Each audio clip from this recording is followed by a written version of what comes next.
Hey, it's Chronologically Gaming, the only channel that's perpetually retro because we're playing every video game in order of release. Welcome everyone to Sometime in October 1982.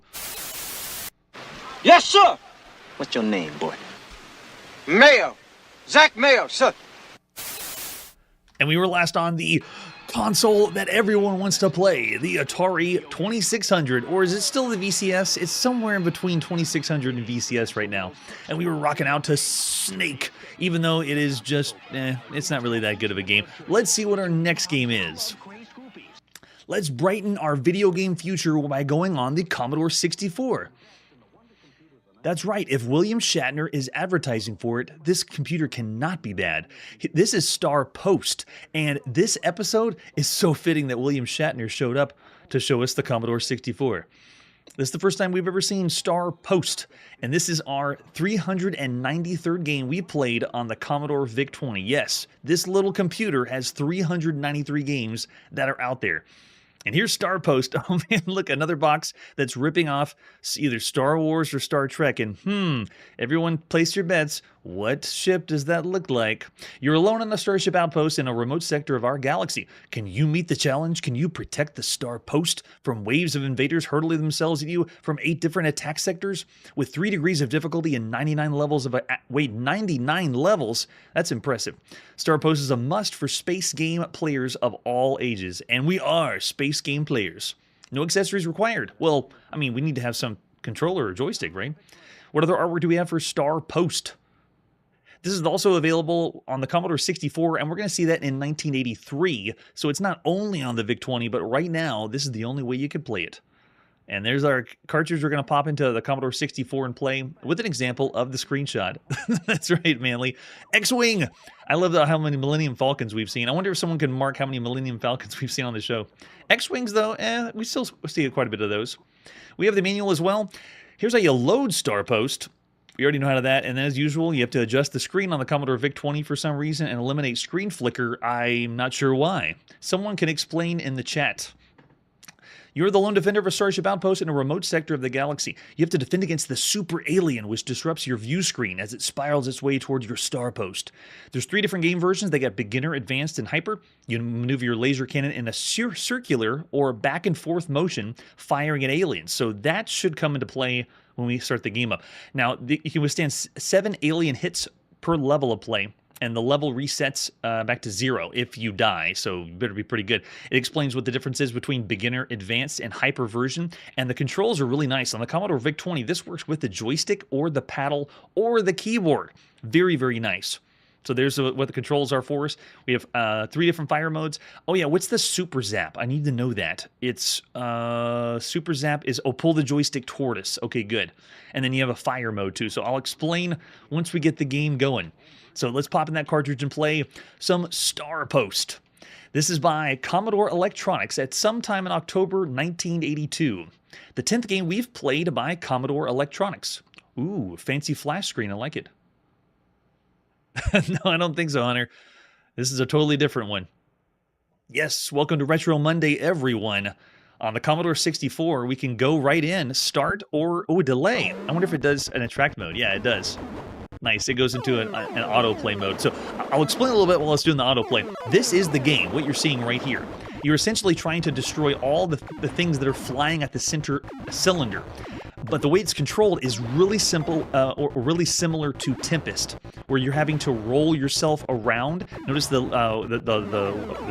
laser beam that's shooting out of it. That's essentially like your aim, and then whenever you decide to fire, you'll shoot at one of the objects all the way around. But the laser circles around the cylinder, kind of like Tempest, but not really like Tempest, because Tempest was the circle or the different shapes. This one is one shape, at least what I've seen for all the different levels. All right, I want to go in and play some of this. So here we go. Hitting F1, and we can do skill level or the different mode. You can see it's on advanced mode. Let's see. All right, I'm in. So the first thing you do is you're rolling around, and then whenever you decide to fire, you have to move the... Oh, did I already blow... Oh, when you blow up that sector, then you can't use it anymore. I think it's already destroyed. Yeah, it destroyed me. I think because I started in advanced mode. We're going to have an awesome explosion. Yes, yes, we are. Quick, shield your eyes! We've already died. The star post. Yes, no, if you're sensitive to photosensitivity, you probably shouldn't be watching a show that's playing video games from the early 80s. Oh, there you go. It started right back from the beginning again. So this is kind of like a tube. It's easily a tube shooter, but it's kind of like Tempest, but we don't really have a Tempest we can play at home. There is no official way to play Tempest right now. The only two games we played similar to Tempest have been Storm and Exterminator, but this one still isn't really... Storm and Exterminator were closer to Tempest than this one was. Okay, so let's go in again. I'm going to hit F1, and then F5 is the level. Or I thought it was. All right, we'll just go. Get me in. And keep rolling. I need to roll the...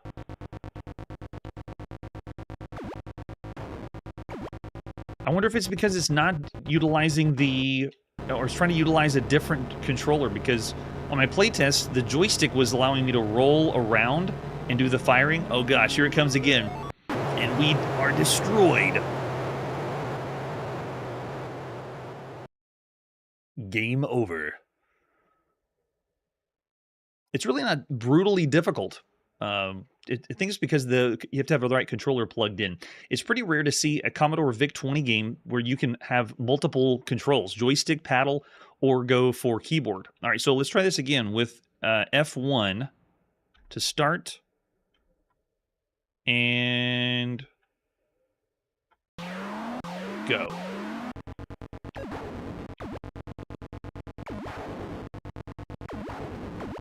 Yeah, it's only allowing me to go from two different directions instead of all the way around the loop for some reason.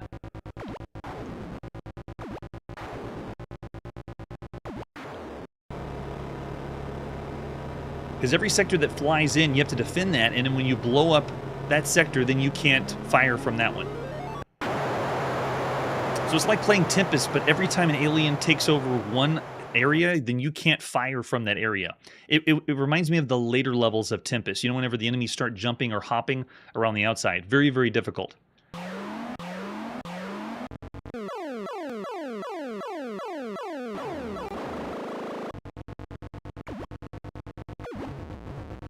Yeah, let's try it a different way.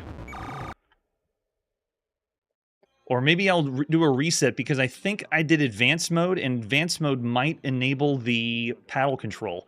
So let's pop in that cartridge and try Star Post again. Anything can happen on the live show.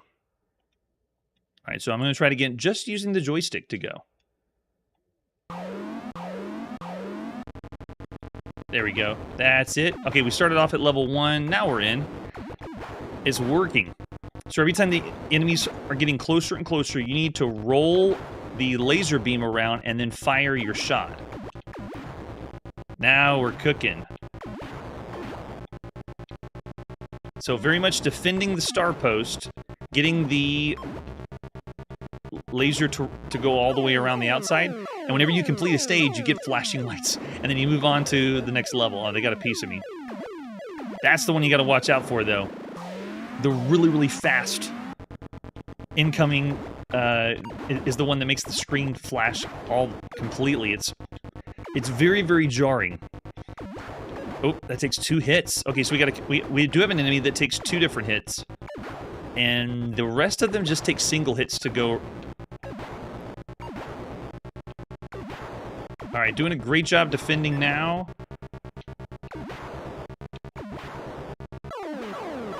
Oh, here it comes. Get it, get it. Yes. Just barely.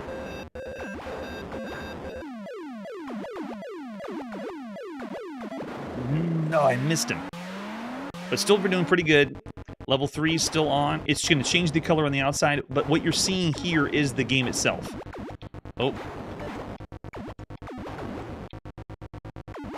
And as we saw, there's different control schemes, different variations.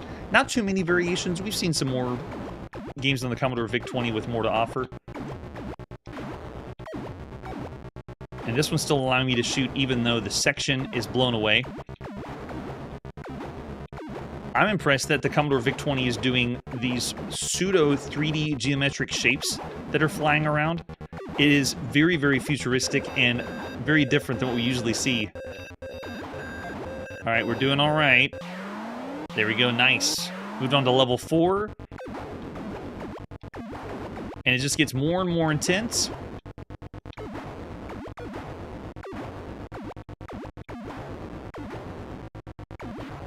So very, very interesting that this is a shoot 'em up, or what we would refer to as a tube shooter, but it's not like Tempest. Most of them that we see would be like that.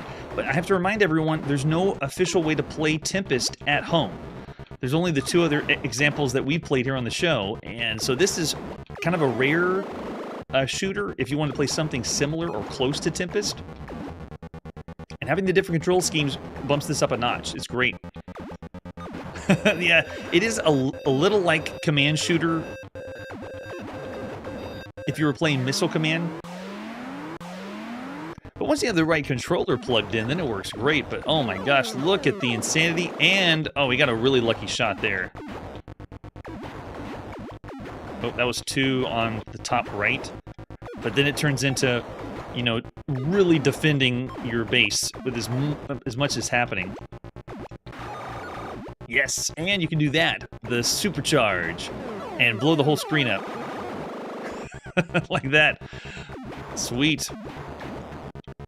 And they boasted on the box 99 levels, which this kind of game, I could see it going up to 99 levels, but that's still really impressive.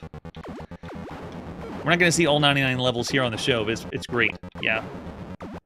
I like the combination, and I like that it's doing something not completely like we've seen before. Video games are we're usually seeing it's a variant of something or a copy of something, and this is really cool. And the presentation is done very well. Yes. Nah, that's true. It's almost like a fortress, right, Marshall? I agree. Yeah. Oh, thanks, Hunter. Appreciate it. All right, so we did get the controller, and we got the game working and playing well.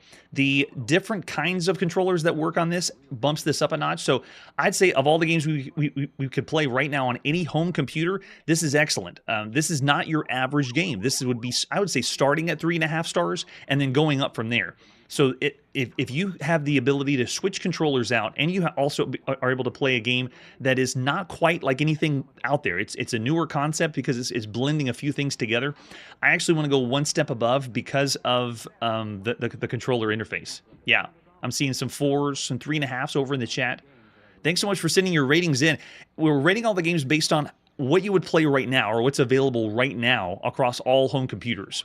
And I do see some hires and 4s, but I'm going to say because of the multiple controller options, it doesn't have as many game modes, but because of it's something not completely like we've seen before, and there's no way to play Tempest at home, even though this isn't quite like Tempest, it's something new, I'll go 4 stars. Star Post is very, very well done. Hey, thanks, Tim Tisky. Appreciate it. All right, so after Star Post, it's time to go where William Shatner has gone before. That sound means it's time for another Star Trek variant. And here it is on the ZX81. This is Star Trek. Just Star Trek. But man, oh man, have we played our fair share of Star Treks here. This is by Bug Bite Software, the 19th game we've seen by this company, and this marks our 55th game that is a Star Trek game, and not like based on the TV show, I mean a Star Trek strategy game. This is the 55th Star Trek game. Yes, the ZX81 already has 3 other Star Trek games, and this is another one, just adding to the pile. Yes, Hunter, oh boy, here it comes. Here's the ad you would have seen in magazines at the time for Star Trek by Bug Bite. This is based on the game that Bug Bite already did in 1981, which we didn't show here on Chronologically Gaming, but we get to play this one. Let's pop in Star Trek and play at sometime in October 1982. This is our 75th game we could play on the ZX81. You just have to run your cassette, and yes, we do want instructions, even though we played lots and lots of Star Trek. No, James, we won't have a lot of pages, at least compared to the one we played on the BBC Micro. That's nuts. You're Captain Kirk of the Starship Enterprise, represented by the $sign. Nice. Your mission is destroy all the Klingon ships, represented by K, in the galaxy, because this is going to be ASCII characters, most likely. There's 64 sectors of the galaxy, each have 8 phases. You're given 15 photon torpedoes, 3,000 energy units. You can dock beside a starbase, which is, I don't know what character that one is. Replenish your energy and torpedoes.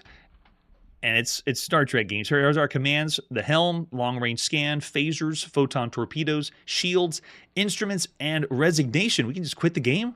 Nice. And then we want to know what difficulty level we're doing, Captain. 6 is the highest. We're pretty good with Star Trek games. We played 54 others, so let's do level 4. And see where this takes us. We will not be able to play the entire strategy game. We're just giving you the first feels of what this is like. There's a lot of Star Trek already out there. Look at this. It's going to be all text, and we got a very small graphic window in the top left. What are your orders, Captain? So I can do 1 through 7. And I think 1 was... and we get Spock to tell us something. Human logic fascinates me. Course, Captain. And then Chekhov, they have the actual people from the show. This is awesome. Okay, let's do course. We have a Klingon in the top right, so we would want to go to those coordinates. Or I think we're already there because of this is short range scans. I'll say 0. I think it might send us to another one. And then we do warp factor from Sulu. Let's do warp factor 1. Don't go that fast. Don't use a lot of our energy. It's going to barely use any energy, I bet, right? And then 100 hit on shields. Uh-oh, antimatter stabilizer broken. Scotty says and we've killed, and we already had a game over. That was really fast. You've killed 0 Klingons. Not very good. You'll have to do better than that. And the game has broken. It's just done. So there you go. There's Star Trek on the Sinclair ZX81. Now, while we've played plenty of Star Trek games, this one by Bug Bite Software is a redone one from 1981, and if we were to play it longer, you'd still see this is better than some Star Trek games, but it's still the same old Star Trek variant that's been around since we've seen it on mainframe from 1971. I'm going to go for all the games you can play right now on all home computers. For this version, I'm going 2 stars. You're more than welcome to take a look at all the games we played that are called Star Trek up to this point and rate it yourself. But I'll say for this one, 2 stars. Let's move on to our next game, which happens to be another Star Trek. What have I subjected myself to? Someone once told me, you can't play every video game. You're going to be playing all the Star Trek games. And here we are. This one is Star Trek on the Sinclair ZX Spectrum, and this is by Impact Software. This one looks like the other box we've seen by Impact Software. It is... I don't know how to describe it, but it's the same one. They just changed a few of the words, and then it matches it up. This is our 108th game on the ZX Spectrum we played. This one's also available for the VIC-20, Dragon 32, and Impact Software sometimes messes around with the name and calls it Software, W-A-R-E, and then sometimes it's called W-E-A-R. And this is the 5th game we've seen by them. And this, I believe, was bundled with another game we've already played called Quest. So maybe it was in the same package or same compilation. Let's play Star Trek by Impact Software. This is by Ian Richards. Again, all the ones that he's done. At sometime in October 1982. Yeah, we're going to get star wrecked by the time we finish this one. By finish this show. All right, so what level do we want? Let's go... We died pretty fast with level 4 in the last time we tried. Let's try level 3 and see what happens. Level 3 Star Trek. That's right, Curtis. Or maybe that was a joke that Ian Richards did, because I only saw with a few of the titles he's involved with that they changed the name. Okay, so this is randomizing how many Klingons and star bases. We got 6 and 1. Hit a key. Oh my goodness, look at this. It's even more ASCII than the last one. It's even, and we have no, what are the orders? I don't even know. Can we push 1? Is it going to work? Or about W for warp? Okay, yeah, you have to know the coordinates, and I have no information on this. The databases don't have like a manual or what you have to figure this out yourself. Sector distance, let's go to distance 2, lay a course for, I don't know, 20. Oh, and it gave us the tune when we warped in. Nice. Okay, so orders are here. I bet we can do R for red alert. No. Okay, R is time remaining. Our alert status, can we change that? A? No. Tells us how many Klingons, torpedoes, star bases, and we still have the energy what about long range scans? Yeah, there we go.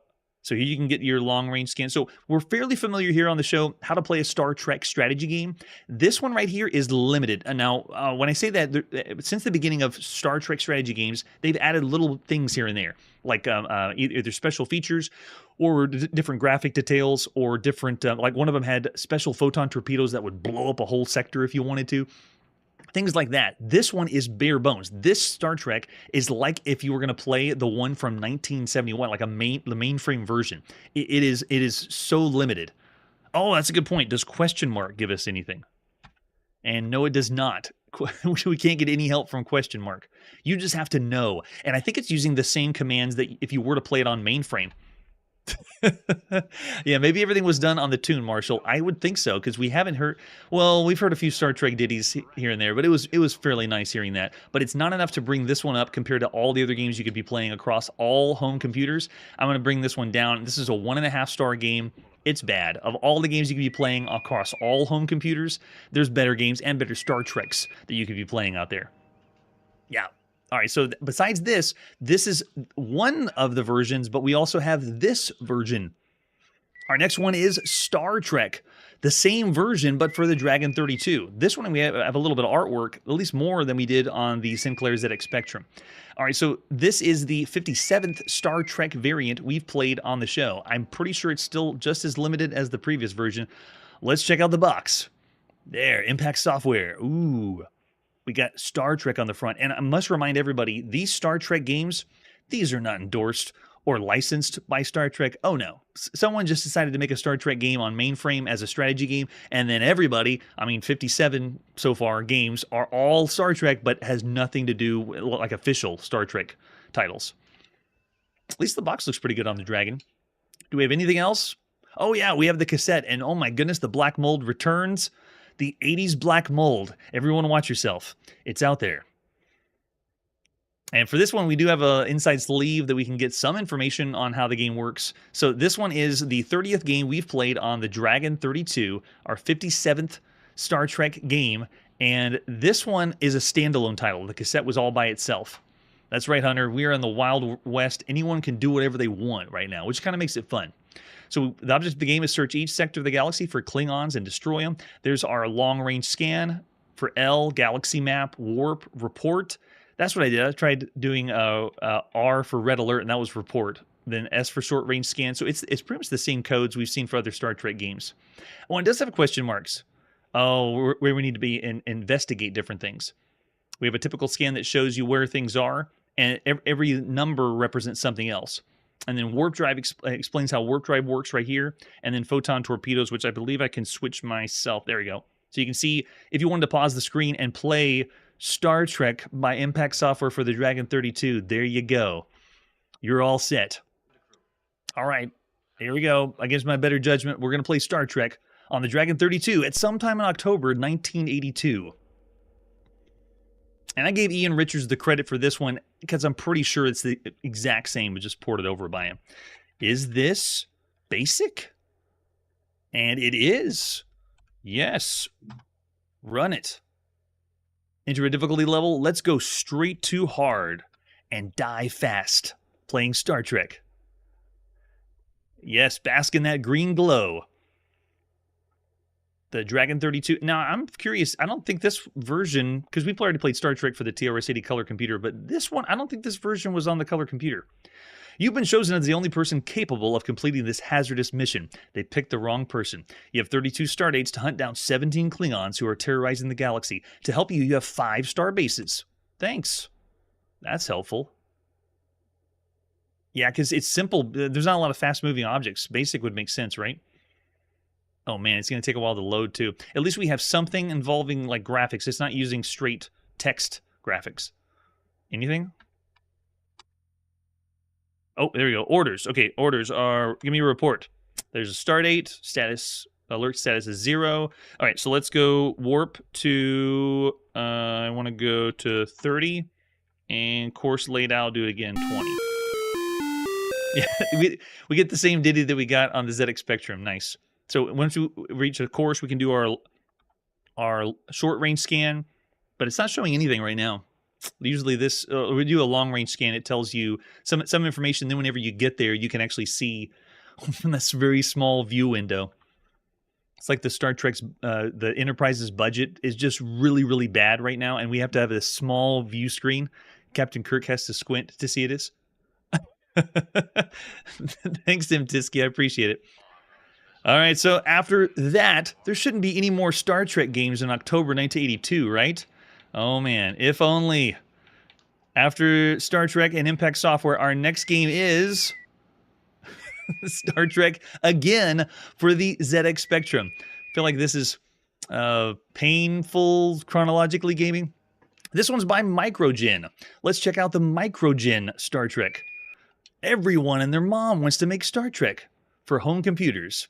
So this one is the 109th game we've played for the ZX Spectrum, and this is our 58th Star Trek game. The front of the box is very, very nice. It's sensational software, and yes, Star Trek-ish. Oh, they didn't really use a Klingon ship. That really doesn't look like Romulan. Anyone know what they're firing at there? I can't tell. And this one's the 6th game we've seen by Microgen. Go, Microgen, go! Any other artwork we have? That's what it is, Manly. Voltron's head. Well, there's an example of the screenshot. That's all we got. Let's pop in and play Star Trek again. This one's by Derek Brewster. Way to go, Derek. At some time in October 1982. All right, this one's a little special. I want to go, yes. This is from Starfleet Command, so everyone pay attention. There's a fleet of 22 Klingon ships with 3 Klingon bases invading Sirius. Sirius? I wonder if that's a star system. You have 57 star years to destroy these Klingons before Sirius is destroyed. And we've seen this with Star Trek variants too, where they change a few things up. It's not all Star Trek. That's why I was kind of surprised to see Spock and Chekhov talking to me in one of the other games we played, because they usually switch things out. All right, so press any key to start. And we're in. Oh, look at that. That's ZX Spectrum color right there. I love it. All right, our command. Let's get a report first. Oh. There is no report with R. Oh, it's real time. Oh my gosh. Phasers, quick. Attack. What's the... It's not using the usual Star Trek commands. Photon tube 2 has been damaged, and it's Klingons represented by the green ships, Enterprise down there in the bottom left with the blue ship.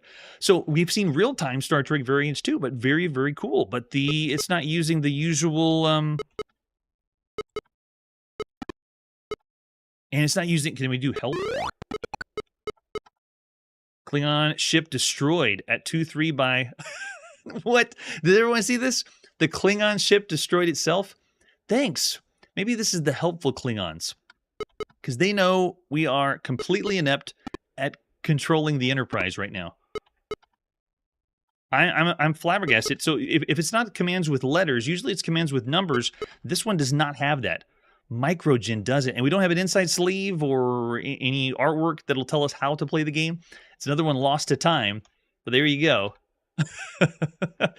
But this one, as far as I've seen from other people that have played this version of the Star Trek game, it's okay. Like, I wouldn't call this one a bad game for all the games you could be playing right now across all home computers. That's it, right? That's it, Marshall. I'll give this one an average score, 3 stars. The real-time element is also what's pushing this over the top, but without a lot of artwork or without a lot of descriptions for what's happening, it makes it a difficult one to play. Yeah, 3 stars. It's colorful. That's right, Manly. All right, and with that, we need to embark on another quest to stop playing Star Trek games. I feel like this was a episode where we're supposed to play games that start with the beginning of Star, but I didn't expect so many Star Trek games, and we're not done. Next time on Chronologically Gaming, we have one more Star Trek game to play, but that's, I promise, the last one of October 1982. After that, we're going to have some more games that begin with the word star, including one of the best shooters you can play on the ZX Spectrum. Now, before we go, I have some sad news. The machine I usually do my Chronologically Gaming on has had some very, very bad hardware problems. And so right now I have bootstrapped this episode just so I could complete this one, but it's not going to work for a long time. I was actually surprised this episode didn't crash with some of the other games that we played tonight. So I'm going to have to go on a little hiatus and fix those issues, but then we'll go right back into the swing of things game by game, because this week was anticipated to be a really exciting week as far as video games go for the releases in October. So I'll be really excited to give you those once we get back on our feet and get built up again. All right, so that's all for today. And like I always say, life is like a video game from the 80s. You never know what you're going to get. Hey everybody, thanks for checking out the channel and joining me on my quest to play every single video game in order of release. We'll be streaming live every weekday at 9 p.m. Central, so join us and let us know if we missed any games along the way. This video would not be possible without Launchbox, RetroArch, and MAME. Tell all your friends there's some crazy guy named Chronologically Gaming trying to play every single video game. We have links down below that'll send you to places like our Discord and Patreon, and one that says all the video games we've ever played. If you go there, it's a list of everything, and you can click right to the game you want to see. Chronologically Gaming is the name to look for. We are perpetually retro, and we will catch you next time.